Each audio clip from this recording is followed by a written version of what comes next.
Good morning, y'all. Blessed be this day. I had a spiritual awakening a week ago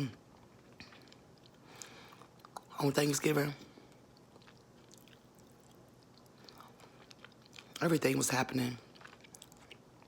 I'm not gonna get into details, but I got into a lift. Me and my son, I was crying. And this guy named Winter Jones, from Minneapolis, Minnesota, St. Paul, Minnesota. He's a Buddhist. He gave me some cards. He had me to recite Nam Myo Ring Kyo.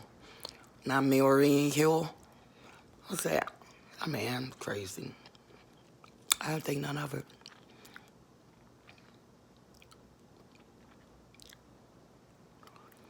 But it's been 6 days. I haven't left the house. People been checking on me. I'm fine. Are y'all?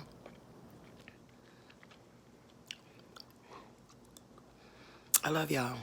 This is Herbie Hancock, Buddhism and Creativity. I'm Mahinda Humanities Center. Wish I could get there. Anybody want to call Herbie Hancock? I really believe in this. I've been practicing for 6 days, and it has changed my life tremendously. Once again, blessings and peace be this day. Just watch.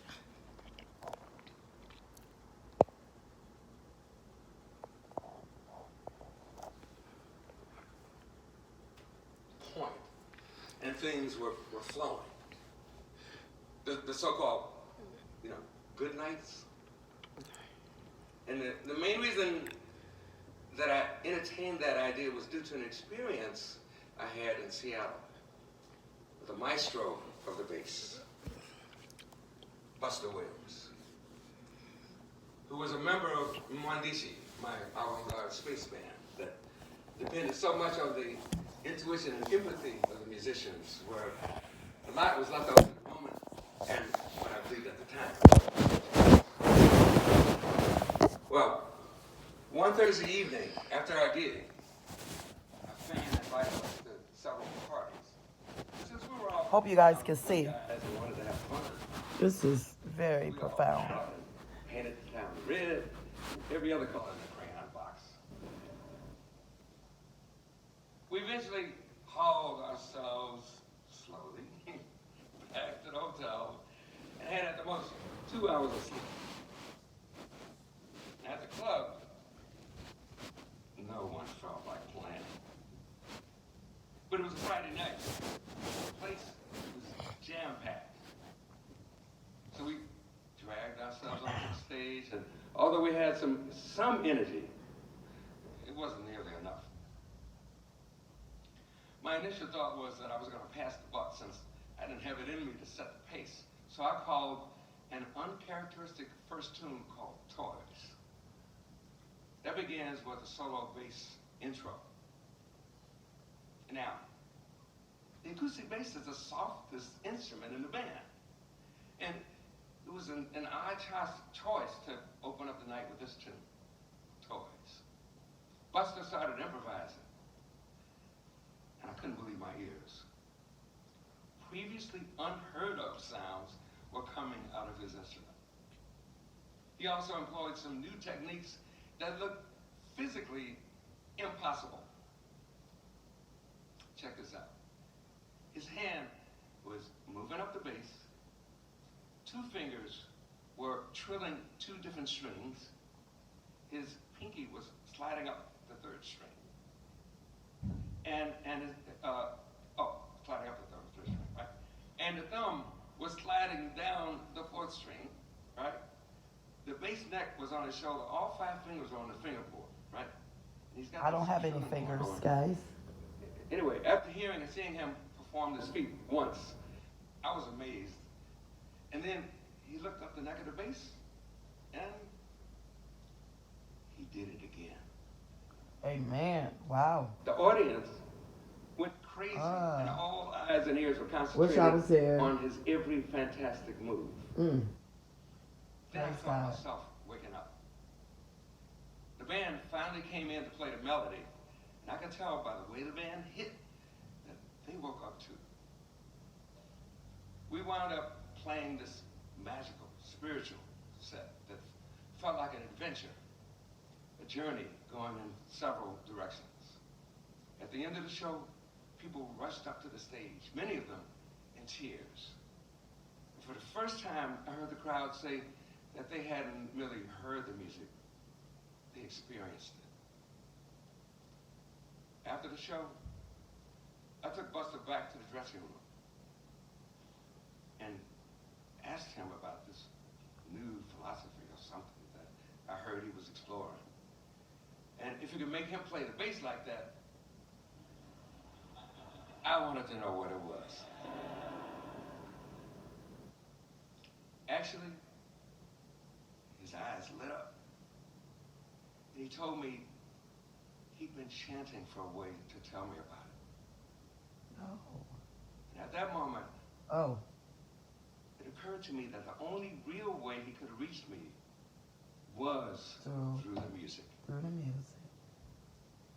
If Yeah. whatever he was I'm chanting trying to reach used everyone. that bridge to reach me, I was even more open to hearing what he had to say. I've been reached. He explained I've been that he'd touched. been practicing Buddhism and that he'd been chanting Nam-myo Renge-kyo. Nam-myo Renge-kyo. What's Buddhism about? What's this practice of Buddhism? Please tell me. Many questions were forming in the back of my mind. They're still for me, sir. Questions were answered with straightforward, practical answers that made straightforward, logical sense. Yeah. And curiously, each That's what I'm trying to tell I'd ask him people. a question, his answer would satisfy 4 or 5 others I was waiting to ask. My interest was piqued because aside from the Buddhist clarity, there was optimism, trust, and an innate respect for all. That's how y'all are on Facebook. The more I Y'all are listen, so wrong. the more I hope this was what I was looking for, and that it would work for me. It's not about everybody else, it's about Buster me. had only been practicing about 3 weeks at the time. Wow.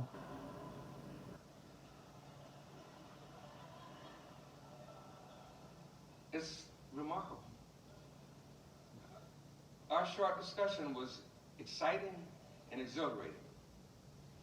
I wanted to know about the meaning of Buddha, and I learned that it's a condition of being awakened, aware, and that everyone possesses it already.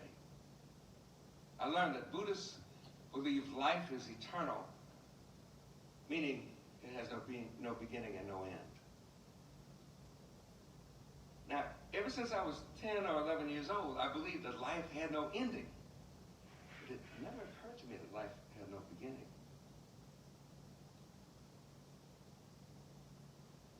So what's Nam-myoho Renge-kyo? Nam-myo Renge-kyo. Nam-myo Renge-kyo. Buster said, it's the law of the universe. Nirvana. Of life. Nirvana. And that by saying these words over and over again, we align ourselves with this rhythm. Yes. Nam-myo Renge-kyo. It's a law, like gravity or electromagnetic force. I feel like I can fly it now. Chanting Nam-myoho Renge-kyo works whether you believe it or not. Oh. He encouraged me to try it out and see for myself, which I did. Change a life. Naturally, the word rhythm appealed to me. The power of sound, which I know music exemplifies, is kind of what chanting is about. Buster said that Buddhism involves not only the spiritual world, but the physical world as well. Both are like 2 sides of the same coin. And that chanting Nam-myoho Renge-kyo, done with the voice, is internal and external because it's sound. As a matter of fact, basically, kyo means sound. Could this be the answer I was looking for to help me enhance my musical performance? Over over the past 42 years, I've studied, practiced, and learned more, but these were the initial inklings that stimulated my curiosity. Practicing Nichiren Buddhism reveals a major shift in one's perception of the relationship between you and the external environment you experience. Through faith, practice, and study, you can illuminate this connection and uncover an entirely new perspective that gives you true freedom to be the captain of your ship and command and control the adventure of your life. The conventional perspective makes us a slave to the environment, but the truth is quite the opposite. Embrace. The environment doesn't necessarily have to change, but we do. As a matter of fact, seeing the environment as a cause is a delusion. The reality is that cause is within your own life, and you have the innate power to transform I caught my fingers to get. and advance, I did that. expand, and develop a happy life for I blame yourself no and one. others Love. through this practice. A new clarity opens up great inspiration for creativity. Creativity. The typical meaning, which we all know and believe, says that creativity is the use of the imagination and original ideas in the production of an artistic work. And we can end the quote there. Right? So, in this lecture, we're now working with a definition of creativity that expands beyond the typical meaning. For example, creativity isn't limited to my music. It encompasses what I say, how I act, my perceptions. And it's a process involved in living an inventive, inspired, and meaningful life, which we all aspire to. But all of us have the capacity to be creative, artistic individuals. And although some of you may shake your head and think, no way, not me. Yeah. Expanding your personal viewpoint will affect your daily life and influence your purpose. This is an artistic endeavor in which we are all involved. It's called the art of living. I found that practicing Buddhism has broadened my perspective, and thus my ability to lead a more original and resourceful life is always unfolding. Practice creates an inner transformation. Practice makes perfect. That helps highlight Herbie our Hancock, humanity, Buddhism. modify the state of our being. Love you guys. Keep watching, because I'm watching. Revolution. Since I'll be talking about how Buddhism can serve creativity, I will first examine a few of the basics as expounded by Nichiren Daishonin, 13th century Buddhist monk. He was founder of the Buddhism upon which the SGI, Soka Gakkai International, the lay Buddhist organization I belong to, bases its activities for peace and happiness in the world. Nichiren Buddhism is the fundamental platform on which I stand. The foundation is the belief that Nam-myoho Renge Kyo is the law of the life of the universe, the one constant that connects everything. Chanting Nam-myoho Renge Kyo harmonizes our lives with the rhythm of the universe.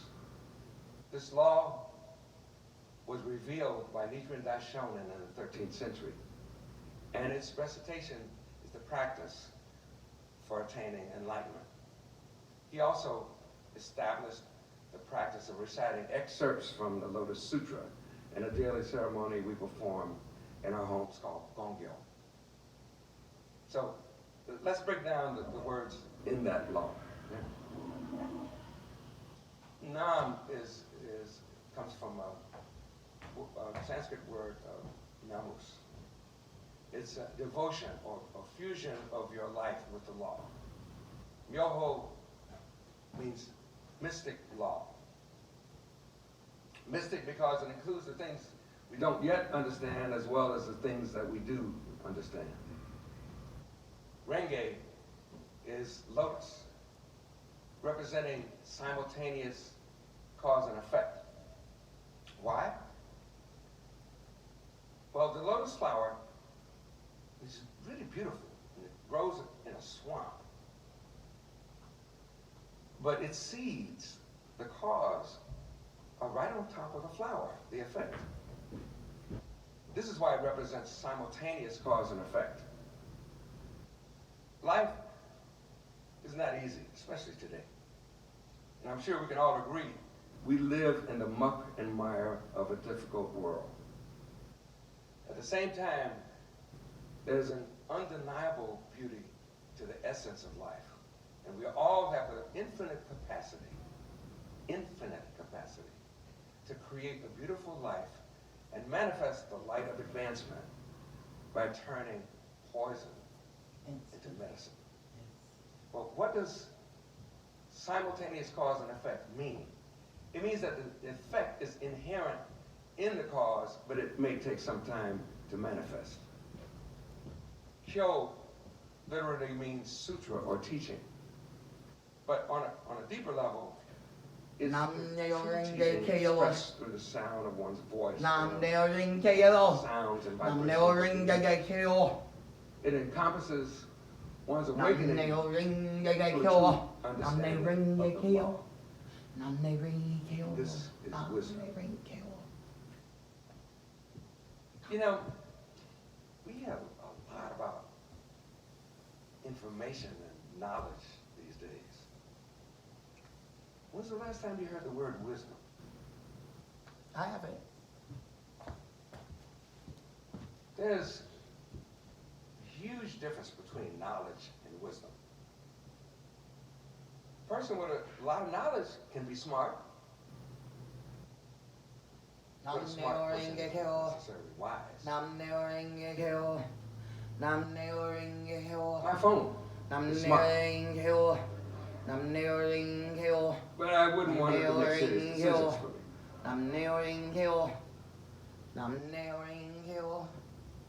My life mentor, SCI's President Ikeda, says, wisdom is stimulated by compassion. He says, quote, let us give something to each person we meet. Joy, courage, hope, assurance, or philosophy, wisdom, a vision for the future. Let's always give something. End quote. This is his wisdom stimulated by his compassion. President Ikeda also said, quote, we are not born into this world to suffer and be miserable. We are born to be happy and savor true joy, never allowing any suffering or misfortune to defeat us. This is the essential message of the Lotus Sutra. End quote. The Lotus Sutra is one of the most compassionate and significant scriptures of Nichiren Buddhism that says, absolute happiness is inherent in all life. All of us possess the Buddha nature. And the attainment of enlightenment is open to all people as they are. To me, the purpose of my faith is to nurture feelings of empowerment and vitality. Encourage a sense of personal infinite power, value, and limitless potential. And in the process, reveal that every one of us has this ability. There's no ego involved, no comparisons to others. And if you're moving forward and growing, you naturally want to help others realize their dreams and happiness. We find those qualities in the jazz experience too.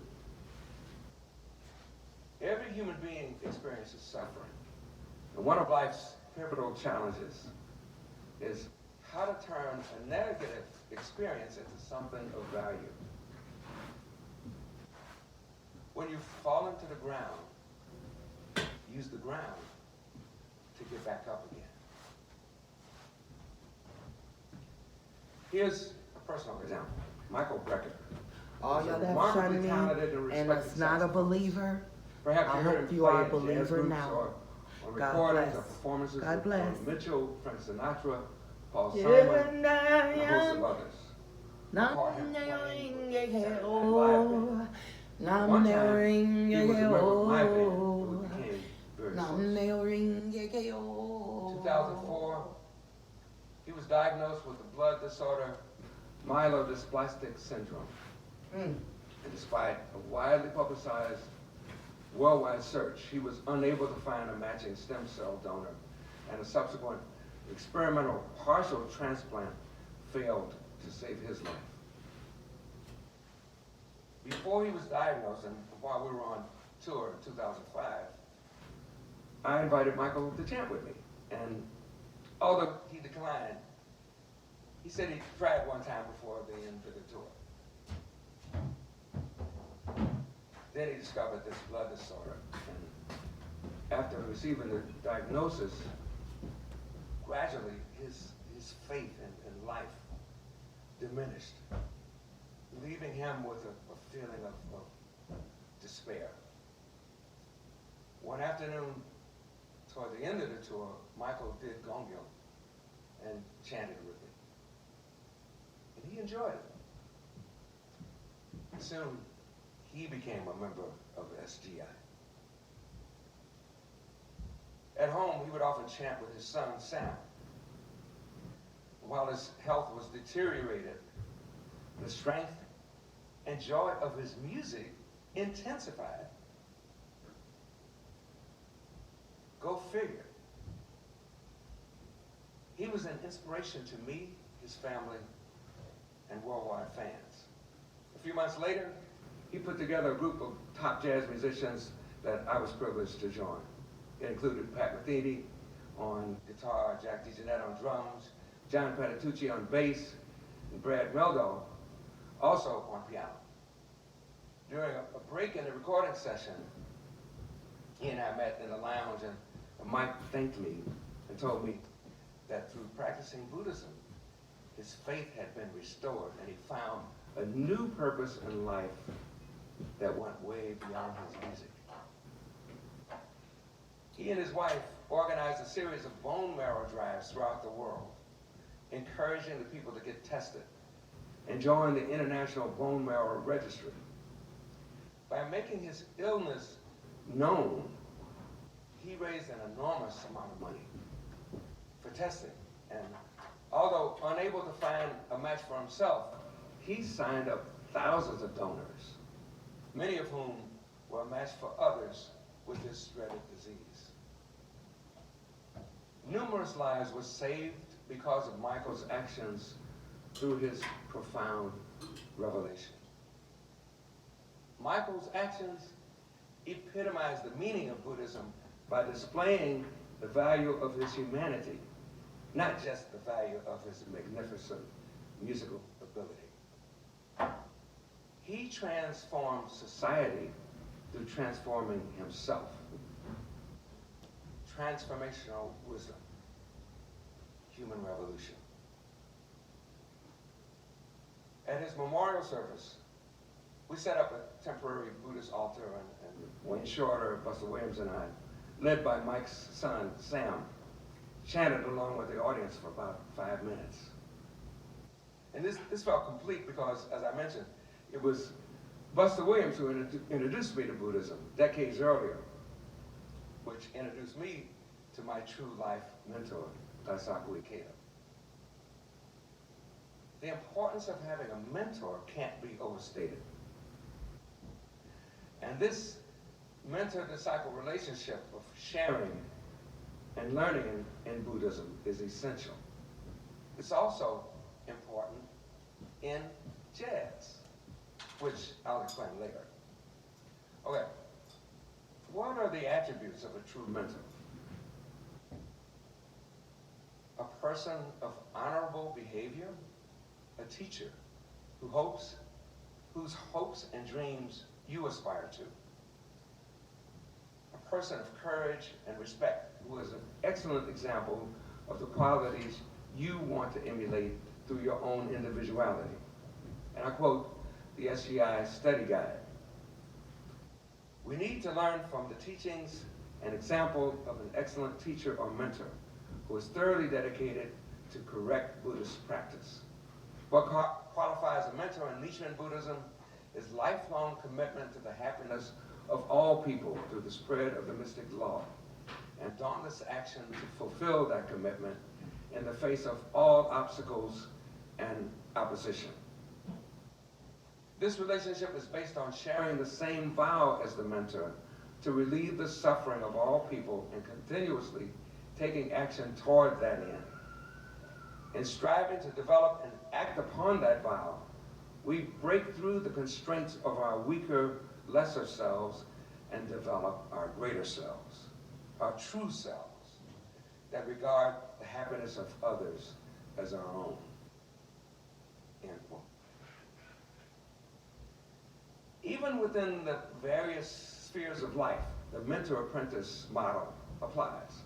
Certainly within the jazz experience, we all stand on the shoulders of giants, don't we? Over the past several weeks, I've told you about Miles Davis, Donald Byrd, and Chris Anderson, three of my musical mentors, who graciously pass along their knowledge and wisdom, which, through Buddhism, overflowed into other areas of my life. They, along with President Ikeda's writings and encouragement, were critical to helping me evolve, flourish, and delve deeper into my creativity. So, what is creativity? Well, coming up with a definitive meaning of creativity isn't only complicated, it's very difficult. And the action of carrying out creativity can be just as challenging.